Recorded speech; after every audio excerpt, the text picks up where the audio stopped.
Well, good morning, everyone. It's good to say good morning, right? That's an enjoyable thing for us. If you're a visitor with us, we're so thankful that you're here. I know many of you are probably here to celebrate a baptism today, and that's going to be a lot of fun. It's also a unique day just for us as a church, because Pastor Chad had mentioned that we've been planting Crossroads Church here in Fairmont. And so this building used to be First Southern Baptist Church of Fairmont years ago. And unfortunately, they had gotten to a point where they just whittled down to a handful of older ladies, didn't really have anybody else. And so they voted unanimously, the members of that church at the time, to become a church plant of Crossroads Church out of Morgantown. And so we've been in the process here for a few years of building up a team. We had been meeting at 5 o'clock. For a while, we met at 5 o'clock because our pastor from Morgantown would come down and preach here as well. And then over the last couple of years, we've kind of been moving toward, I've been training under the pastors of Crossroads Church to be a pastor here, along with Pastor Chado. So all of that's kind of gotten us to this point this morning where we're starting to meet on Sunday mornings regularly. And so if you're here and a visitor, we're excited to celebrate Diane's baptism for sure. That is an apex moment. And we're also celebrating, we're also celebrating just as a church, the fact that we're at this point where we're meeting in the mornings. And we're moving towards being our own unique Crossroads Church here in Fairmont. And so I'm really excited to be here. I hope you guys are as well. If you're a newcomer who somebody invited you in, I would just invite you to check us out for sort of the ask would be to check us out for the next 3 Sundays. I think that that's the best way. A lot of times if you check a church out and you're interested in it, if you only come once, you're usually going to judge it based off of somebody like me, and I'm just not up for the task. To judge all that of these people and all of this church and all of what God might be doing here based off of the next 35 minutes or so of me talking. That's not fair to most of the people here because I'm not going to live up to what God is doing in their lives and who He's shaping them to be in Christ. And so I would invite you just for 3 Sundays. That's going to give you a chance to probably hear Pastor Chado preach as well. That's going to give you a chance to interact with the people. It's going to give you a chance to know what the life of the church actually looks like on a day-to-day basis between the Sundays. And so I would encourage you with that as well. On our sign, if you're coming in, you might have seen it. We have a sign there, a sign back there. It says, we love Jesus, we love the city, we want the two to meet. And that's really who we are. And starting on that, or sticking to that first point, we love Jesus. When we say we love Jesus here at Crossroads, what we mean is that we love the Jesus, particularly that the Bible tells us about. And so therefore, we, as a byproduct of loving Jesus, we love the Bible. Because the Bible, we believe the Bible is a book from God to man. It has many different human authors whom God used to communicate His words to us. We love the Bible because it shows us Jesus, and we love Jesus. And so because of those things, we tend to focus a lot on the Bible here at Crossroads, even the parts that are a little bit more challenging. And that's how the book of Ecclesiastes is. We've been going through the book of Ecclesiastes, and you can see even the subtitle there. It says, How Life's Pointlessness Points to Christ.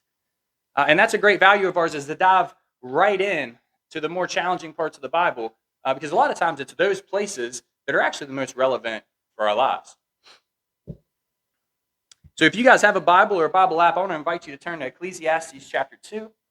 That's what we're going to be looking at this morning. If you don't have a Bible with you, that's okay. There's probably a hardcover black Bible in a seat underneath you or around you. You can feel free to use that. If you don't have a Bible, you can feel free to take that with you as our gift to you. And as you turn there, just a recap of the book of Ecclesiastes and where we've been.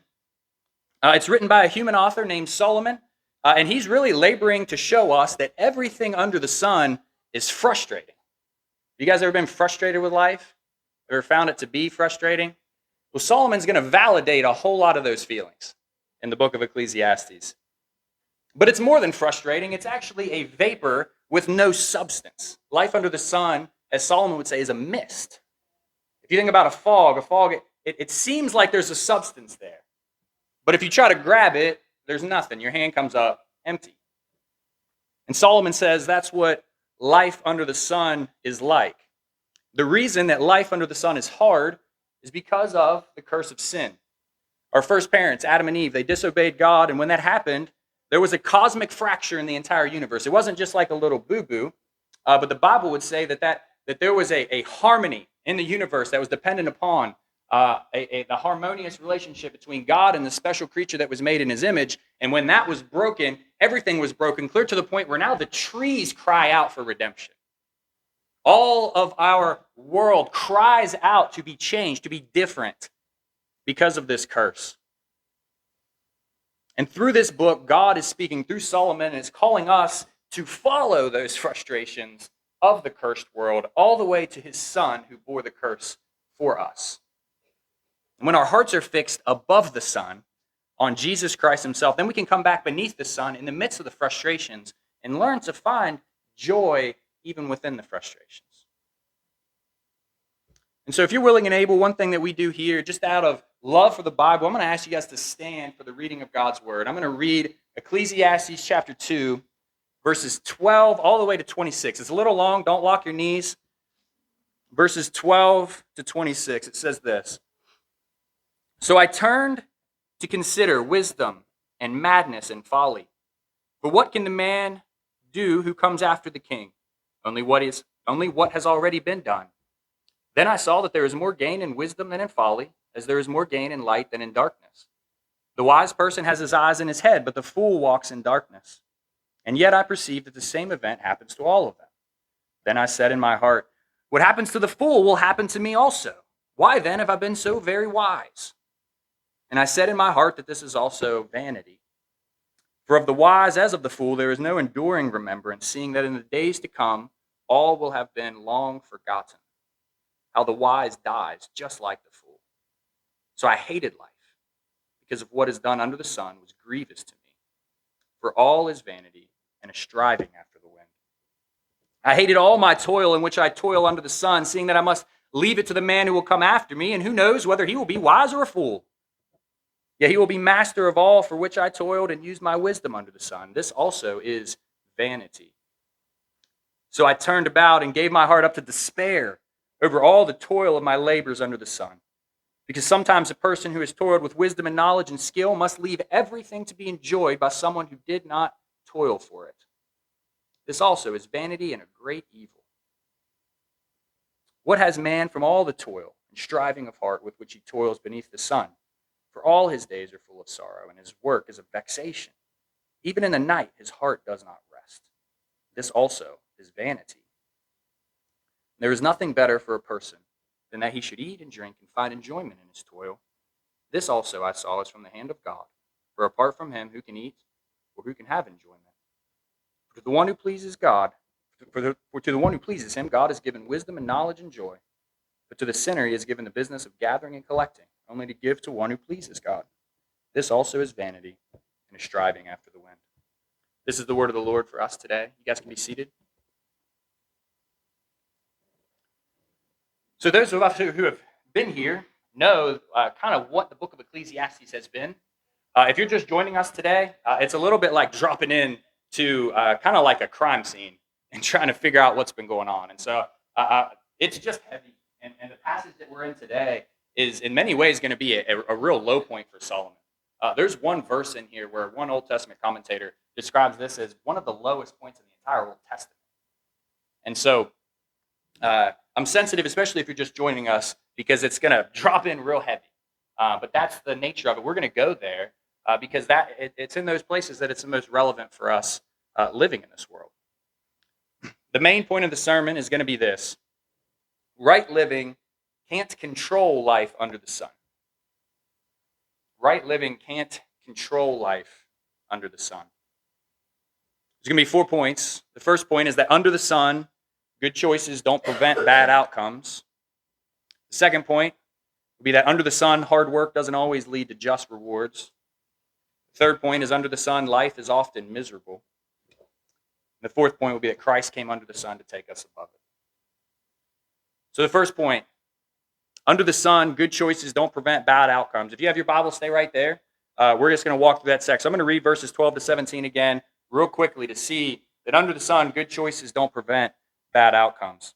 He says, I turn to consider wisdom and madness and folly, for what can man do who comes after the king? Only what has already been done.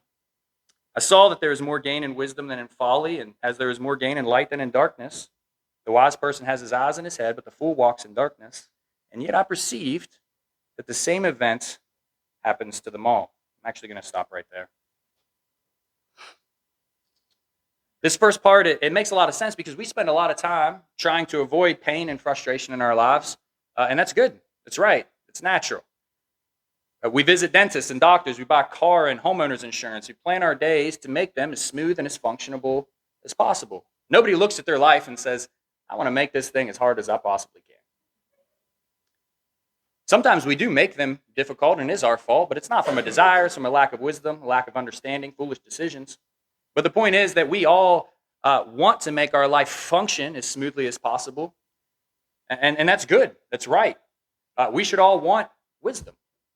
If you're a husband, you should desire wisdom to lead your family and do your job well.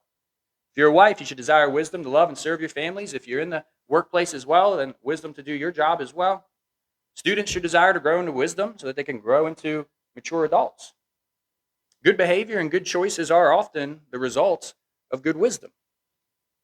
And he says wisdom is better than folly. In fact, he says it's as much better than light is to darkness. He says the person with wisdom is a person who walks around and sees. A person without wisdom is a person who walks around with no eyes in their head.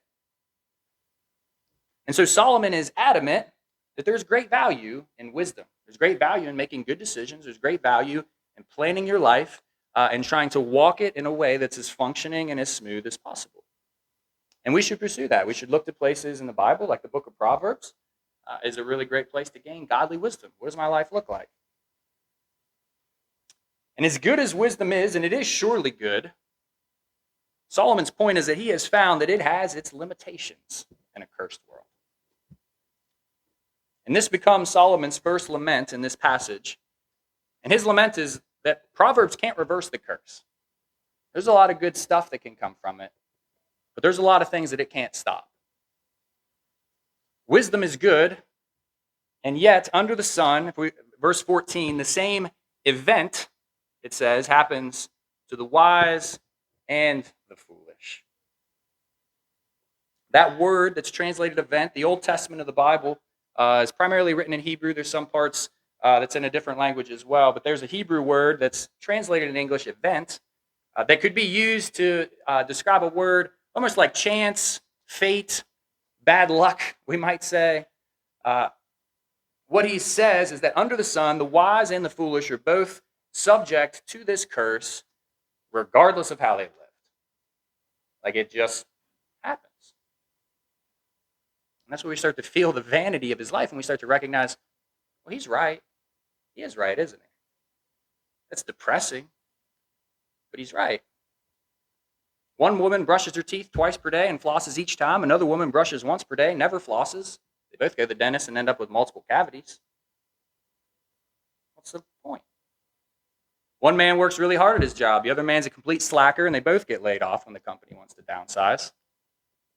One man lives healthy all the days of his life, while another man smokes cigarettes every day, and both of them end up with lung cancer. We know that that's true. That's a reality of our world. So Solomon's point is not that wisdom doesn't matter. He's made that clear. Wisdom does matter. Right living is valuable. The problem is not with wisdom. The problem is with the curse. The problem is with the world that we live in. Life under the sun is cursed because of our sin, and so the world just does not work like it should. And right living can't fix life under the sun.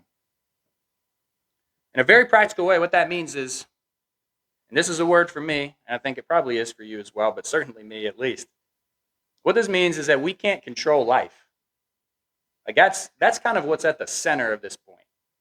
Is he says, I can live as wise as I want to, but I can't stop the event. I can't stop the reality of the cursed world. I can't control it. I cannot control what goes on. And controlling our lives has always been a significant temptation for humans, and it shows up in a lot of different ways. And one of the unique parts of the Bible is the Bible will talk about things like sorcery, witchcraft, and a lot of times it might be, that's weird, what do we do with that? Well, even in some of those things, it's a desire for control. It's a desire to control the world around us. It's a desire to tap into something that can make my life go smoothly. And even if it's not something as drastic as that, wisdom can turn into that very easily. If we start thinking that our life is a sort of math equation where 2 + 2 = 4, The problem is, in the cursed world, we can put the right parts in on the front end and just get a terrible outcome on the back end, and there's not anything we can really do about it. That's why he says this is vanity. It's like, what are we doing? That's what Solomon's basically saying. What am I doing? What are we doing? Why is it like this? The only thing you and I can control is our wise intentions, but we cannot control the outcomes. And under the sun, it is not uncommon for good choices to lead to bad outcomes. Now, the event, sort of air quote event, that Solomon refers to is not best understood in terms of understanding the theology of the Bible. It's not best understood as random chance. It would be best understood as something we would call divine providence, just providence for short. Because we don't believe in sort of a random chance as Christians, that we're just all victims of sort of a mindless cycle of a universe that picks out some things to throw at us that are bad and some things that are good. But providence is the word we would use to describe the way God himself is the source of all things that happen in this world. There's a really old confession of faith, the 1689 Baptist Confession of Faith. It says this, quote, God, the good creator of all things, in his infinite power and wisdom, upholds, directs, arranges, and governs all creatures and things. It goes on to say, thus nothing happens to anyone by chance or outside of God's providence.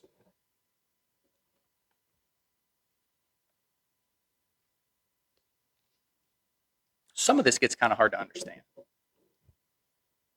But God, teaching the Bible, teaching the Christian faith would be that God does this without creating or approving of any type of sin, but he still yet brings some dark providences into our lives under the sun. There are many times that hard things come in our lives, and a good understanding of God and how he works in the world has to eventually trace back to say, that's something that is what we would call a dark providence, a heavy providence, a hard providence from God. And this is real, from job loss to divorce to addiction to chronic pain, money problems, the death of people that we love the most. Solomon's point is that right living is vain because dark providences in the cursed world can happen to us all. And you might be thinking, as I've often thought, how can I make sense of this? How can I make sense of this? Well, there's a few ways that can attempt to be answered intellectually. Those are good and helpful. But I think for most of us, that's really a heart question on the bottom level.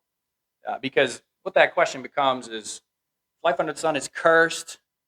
These hard things are coming from the providence of God. They're coming from God. And some of the natural questions are, like, does he enjoy my pain? Does he care about me? Does he not care that I'm hurting? How do I work that out? The answer to that question that I would submit today is seen in Jesus, the God-man. Because in Jesus, we see that God took on human flesh and came into our world. And in fact, Jesus himself suffered under the darkest providence of all. In Acts chapter 4, there's these guys, Peter and John, and they're praying to God. And in their prayer, they start talking about the events that surrounded Jesus' death. And in Acts chapter 4, verse 27, they say, for truly in this city they were gathered together against your holy servant Jesus, whom you anointed to do whatever your hand and your plan had predestined to take place. I can't stand here at this moment and answer all of the why questions for why dark providences in our life happen under the sun. And in fact, many of those things we don't have clear answers for and never will in this life. But what we have is hope that the God-man himself looks at us in our moments of dark providence and simply says, me too. I understand. I get it. Not only that, Jesus says, I went through it to save you, and I will walk with you through it as you cling to me in faith. So right living can't control life under the sun. That's our first point. Second point is that under the sun, hard work doesn't always lead to just rewards. It's verses 18 to 23. He says this, I hated all my toil in which I toil under the sun, seeing that I must leave it to the man who will come after me, and who knows whether he will be wise or a fool. Yet he will be master of all for which I toiled and used my wisdom under the sun, and this also is vanity. So I turned about and gave my heart up to despair over all the toils of my labors under the sun, because sometimes a person who has toiled with wisdom and knowledge and skill must leave everything to be enjoyed by someone who did not toil for it. This also is vanity and a great evil.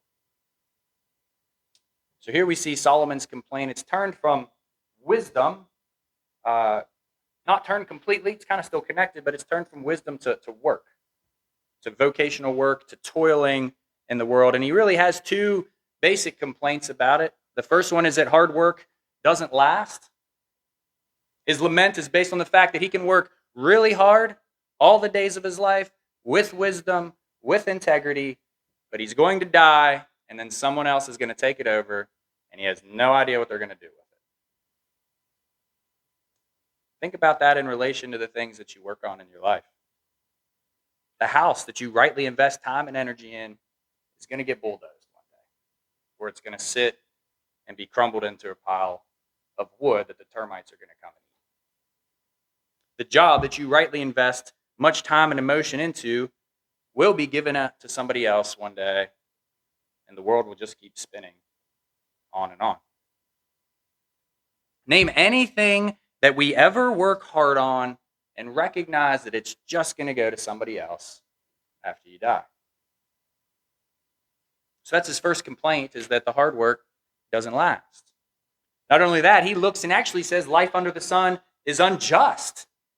He says not only does it go to somebody else, they actually get to reap the rewards from it. He says life under the sun isn't just vain, it's unjust. In verse 18, he says, I hated my toil, seeing that I must leave it to the man who will come after me, and who knows whether he will be wise or a fool.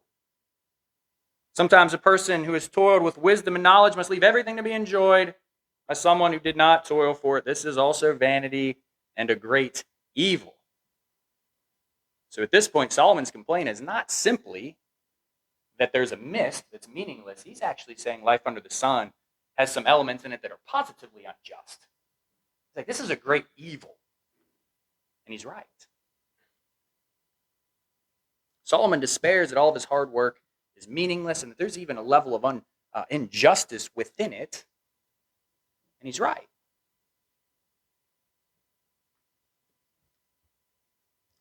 That's our second point.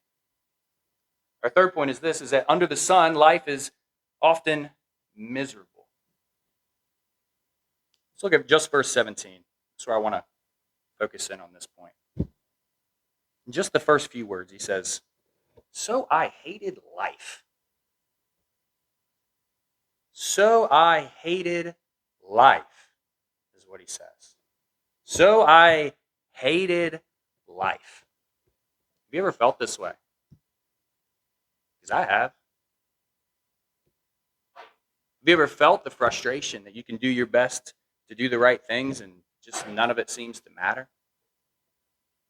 Because I have. Have you ever felt like no matter what you do, you can't get ahead and you can't make it work? Because I have. Have you ever found that no matter how much you try to plan, you try to organize, you try to maintain discipline, you try to fight for your life to produce good things, and what you find is that it seems like the world is fighting against you along with your very own desires that won't even let you produce the good that you want?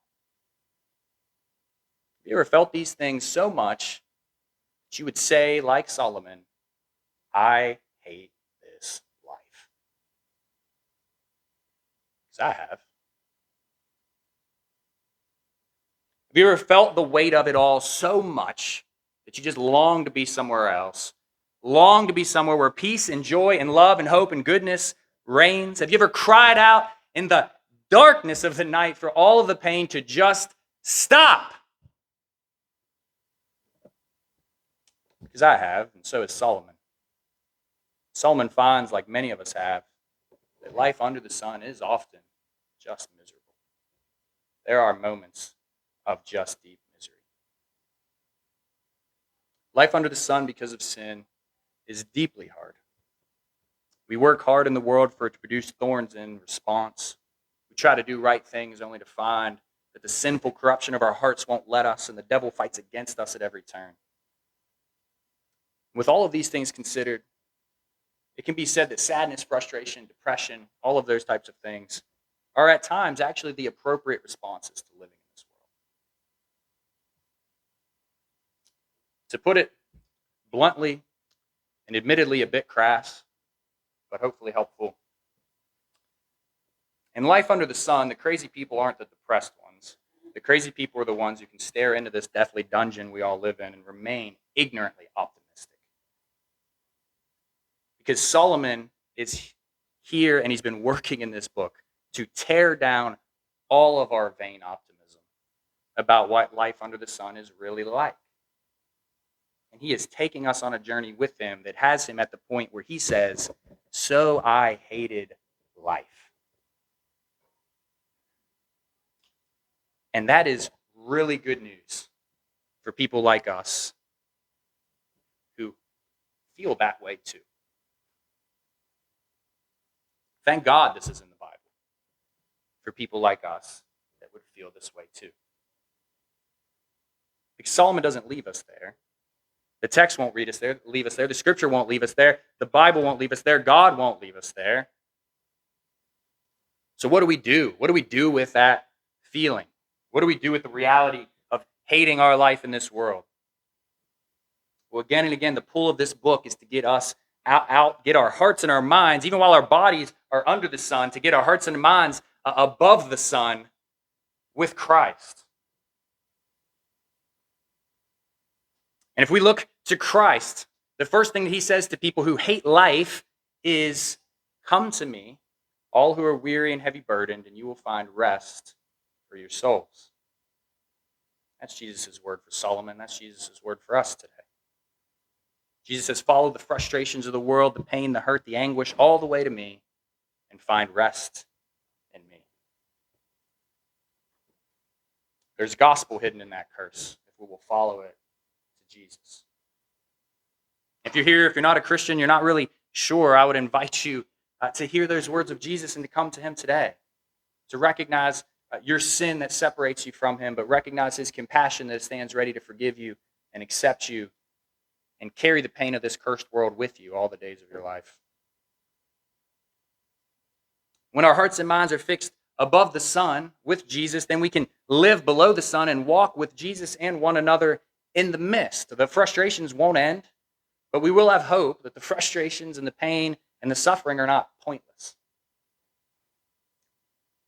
Because Jesus has said, "In this world you will have trouble, but take heart, I have overcome the world."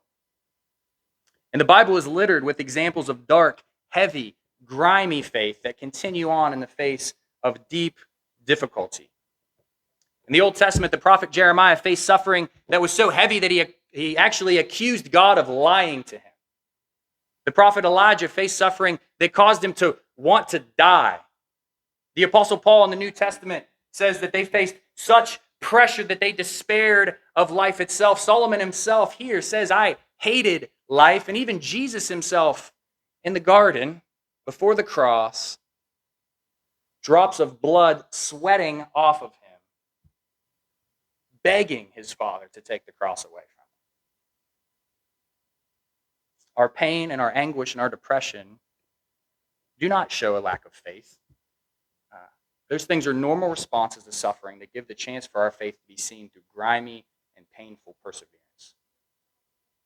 The faith that honors God is the faith that can sit in the darkest of moments, close to the absolute breaking points, faces full of tears, hearts full of anguish, mouths repeating Solomon's hatred for life, and then say, "Jesus, I am yours, and you are mine, and I will follow you, and I will trust you forever." Jesus is worthy of our trust because he himself came under the sun with us. And he has walked the path that we have walked. And he did all of that for us. And that's our last point. Under the sun, Christ came to take us above it. In our moments of deepest frustration with life, Our hope is not found in always having the answers. Our hope is found in knowing that Jesus came beneath the sun with us. He suffered the frustrations of this world right along with us. So that makes him a loving and a patient and a compassionate shepherd for his sheep. He came beneath the sun, not just to identify with us, though, but he came beneath the sun to do the necessary work to save us. He had the sweat of the curse across his brow, and while he had it, he lived obediently in the place of sinners like you and me so that his goodness could be ours through faith in him. And with the sweat of his brow of the curse across, he died for our sins so that we could be forgiven through faith in him. And then he raised from the dead so that we could be promised victory over our death through faith in him. And all of these benefits are ours through repentance and faith in Jesus. When we place our trust in him, he then gives us the ability, even in the mist, even in the vanity, even in the pain, to begin to see the good gifts that come from God under the sun. And that's where Solomon is in verses 24 and 26. I want to read that. As he starts to take a bit of an upswing, even out of his pain. He says, "There is nothing better for a person than that he should eat and drink and find enjoyment in his toil. This also I saw is from the hand of God, for apart from him, who can eat, or who can have enjoyment?" So Solomon starts to take an upswing. Now, the same things, this is what the gospel does for the same things that when we place all of our hope in them, all of our trust in them, they turn to be vanity. Those same exact things can be seen as a gift from God to be enjoyed in an appropriate sense when our faith is in Jesus. Many of the things we've talked about that Solomon's gone through in this book, things like education, things like good food and drink, they are vain under the sun apart from Christ because they don't stop the curse, they don't stop us from dying, they don't stop any of those kinds of things. But because Christ has defeated the curse, Christ has raised victory over death, we can trust that we will raise with him, then we can look at those same things, not trying to reverse the curse from them, but understanding that Christ has defeated it, and now we can accept them and say, these are good gifts from God. My work is a good gift from God. It won't save me. It will be frustrating all the days of my life, but it's a good gift from God. This house will break and it will fall apart as soon as I fix it, but it's a good gift from God. Good food, good drink, good education, all of those things, we can begin to see real good gifts from God, knowing that they will frustrate. They will continue to be subject to the curse, but they can be seen as good gifts because Christ has defeated the curse, and we will live with him. And our hope under the sun is that Jesus is going to make the world new. He's going to bring the whole earth above the sun. And we're planting this church to proclaim that message to Fairmont, that our sin has broken the world. Your sin has broken the world and alienated you from your God, but Jesus has come to save the world, to save you. And through faith in him, we can be reconciled to God and we can find joy in the mist. Jesus is remaking this world. He's going to take us above the sun. And we get a little glimpse of it, the smallest of glimpses, but the most beautiful of glimpses, every time we baptize somebody. And today, when we baptize Diane, what that is a picture that Jesus is making the world new. And that one day it is only going to be populated with people like Diane, people that love him, have been saved by him, and the curse will end. This is a reminder that when Diane goes under the water, that old person has died, the new person has raised, and just like a new person comes out of the water, one day, Jesus is going to make the whole earth new. And there's not going to be any curse, and there's not going to be any frustration. And so, that's the picture that we have the privilege of seeing today. Right living can't fix life under the sun, but Jesus has come to take us above it. And that's our hope today. Let me pray for us.